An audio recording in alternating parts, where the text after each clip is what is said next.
Hello everyone, welcome to my YouTube channel. आज हम पढ़ने वाले हैं चैप्टर 4 के बारे में, जिसमें हम जानेंगे कि ग्रहों का प्रभाव जो है वो हमारे जीवन पर किस तरह से और पड़ता है। ठीक है, तो सबसे पहले बात करते हैं हम ग्रहों की दृष्टि जो होती है। जैसी ग्रहों की दृष्टि पड़ेगी हमारे भाव में, भाव मतलब कुंडली के जहाँ जहाँ भाव बैठे रहते हैं, 12 भाव होते हैं, उस हिसाब से जहाँ पर जो ग्रह पड़ा होगा, जिस ग्रह की जैसी दृष्टि होगी उस हिसाब से मानव शरीर के अंगों पर असर डालेगी। ठीक है। सेकंड, ग्रहों के प्रभाव से मानसिक स्थिति पर भी प्रभाव पड़ता है, असर डालता है। ये ग्रहों से ही होता है। नेक्स्ट, ग्रहों के प्रभाव से ही व्यक्ति के व्यवहार पर भी असर पड़ता है और बदलता है। ठीक है। नेक्स्ट, ग्रहों के प्रभाव से ही मनुष्य के स्वास्थ्य पर असर पड़ता है। मनुष्य की हेल्थ वाइज भी हम ग्रहों से देख सकते हैं। कुंडली में ग्रह जिस हिसाब से होंगे उस हिसाब से हम व्यक्ति के व्यवहार को जांच सकते हैं, मानसिक स्थिति उसकी कैसी होगी, मनुष्य का स्वभाव कैसा होगा, ये सब हम ज्ञात कर सकते हैं। नेक्स्ट, ग्रहों के प्रभाव से ही मनुष्य के विचारों पर असर पड़ता है।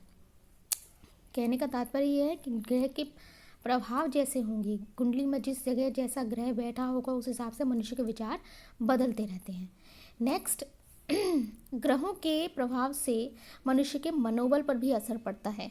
ग्रहों के प्रभाव से व्यक्ति के जीवन पर सीधे तौर पर प्रभाव पड़ता है।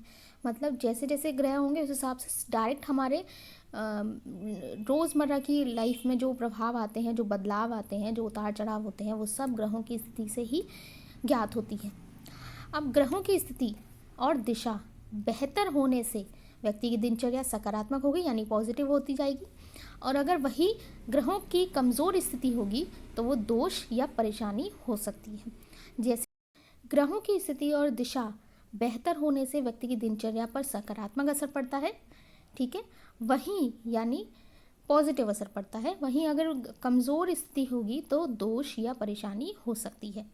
ठीक है, ये ग्रहों पर ही निर्भर करता है कि हमारे जीवन की पॉजिटिविटी आएगी या किसी वजह से, किसी ग्रह की वजह से, किसी कमज़ोर ग्रह की वजह से वो दोष या परेशानी पैदा करेगा। ठीक है। अब नेक्स्ट हम बात करते हैं ग्रह, जो 9 ग्रह हैं वो किस तरह से हमारी कुंडली में प्रभाव डालते हैं। ठीक है। फर्स्ट हम देखते हैं कि सूर्य सबसे पहला ग्रह है और सबसे अहम ग्रह माना जाता है।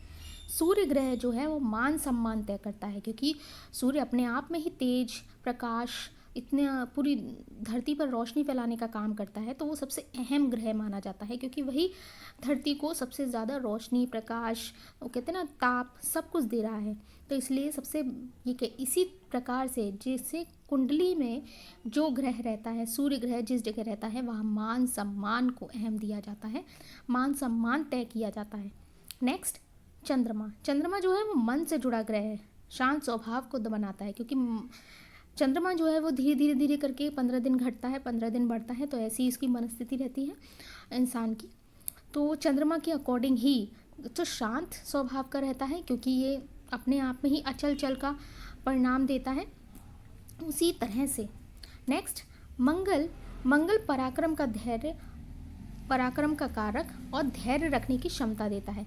मतलब किसी व्यक्ति में कितना धैर्य है, कितना पेशेंस है, ये सब चीज़ जो है वो मंगल पे निर्धारित होती है कि उस व्यक्ति में कितनी पेशेंस की क्षमता है या धैर्य रखने की क्षमता है। ठीक है, पेशेंस लेवल क्या है। नेक्स्ट, अब हम बात करें बुध की, तो बुध की जो है, बुध बोली और बुद्धि का प्रतीक माना जाता है। तर्कशास्त्र, गणित, व्यापार, संचार का कारक माना जाता है। कहने का तात्पर्य ये है कि किसी व्यक्ति का बुद्ध अच्छा है, यानी उसकी बुद्धि और बोली दोनों जो है वो अच्छी होगी। मतलब कह लीजिए कि आधे से ज़्यादा % जो है वो अच्छी होगी। उसका गणित बहुत अच्छा होगा, व्यापार में अच्छा जाएगा वो, संचार का कारक बनेगा वो, और तर्कशास्त्र के प्रति बहुत अच्छा होगा। नेक्स्ट, हम गुरु की बात करें तो गुरु भाग्य का कारक है, धार्मिक भावनाओं को नियंत्रित करता है। अगर किसी का गुरु अच्छा है तो वो कहने ना कहने पर भी वो धार्मिक भावनाओं से जुड़ा हुआ होगा, उसकी धार्मिक भावनाएं बहुत अच्छी और नियंत्रित परिस्थिति में होंगी, बहुत अच्छा फल देता है गुरु। नेक्स्ट, अगर हम शुक्र की बात करें तो शुक्र त्वचा संबंधी परेशानियां हो सकती हैं। अगर शुक्र की कमी है किसी व्यक्ति में, शुक्र के कमी नज़र आती है या फिर थोड़ा सा प्रभाव कम होता है उसका, तो उस हिसाब से देखा जाए तो त्वचा संबंधी परेशानियाँ हो सकती है। वो किसी भी तरीके से हो सकती है, जैसे किसी किसी पे गले की खराश का इशू रहता है, किसी को खांसी का दिक्कत रहता है, ये सब शुक्र की परेशानी होती रहती है। अब जैसे खांसी की बीमारी की बात की जा रही है, तो शनि देव जो है वो खांसी की बीमारी, नेत्र रोग हो सकता है। अगर किसी व्यक्ति में शनि दोष है या कहे कि शनि का प्रभाव बहुत कम है या नाम मात्र के लिए भी नहीं है, तो उसमें खांसी की बीमारी या नेत्र रोग हो सकता है। ठीक है। नेक्स्ट राहु केतु, ये दोनों पंचम भाव और नवम भाव में पूर्ण दृष्टि रखते हैं। यानी कौन से भाव में रखते हैं, कौन से, सिर्फ पंचम भाव और नवम भाग में सबसे ज़्यादा इनका दृष्टि देखने को मिलती है। ठीक है। अब धार्मिक मान्यताओं के मुताबिक भगवान शिव सभी ग्रहों को नियंत्रित करते हैं। ये सारे जो ग्रह हैं, ये 9 जो ग्रह हैं, वो भगवान शिव की निगरानी में रहते हैं, वही उन्हें नियंत्रित करते हैं। चंद्रमा को ग्रहों की रानी कहा जाता है। चंद्रमा को माता, मन और रानी का कारक ग्रह माना गया है। वहीं सूर्य को ग्रहों का राजा माना जाता है। यानी राजा हो गया सूर्य और चंद्रमा हो गया रानी। ठीक है। तो ये था आज का 4th चैप्टर, ग्रहों की और अच्छी से जानकारी आपको बताने के लिए। तब तक के लिए आप मेरे इस चैनल को सब्सक्राइब कीजिए, लाइक कीजिए। Thank you, bye bye.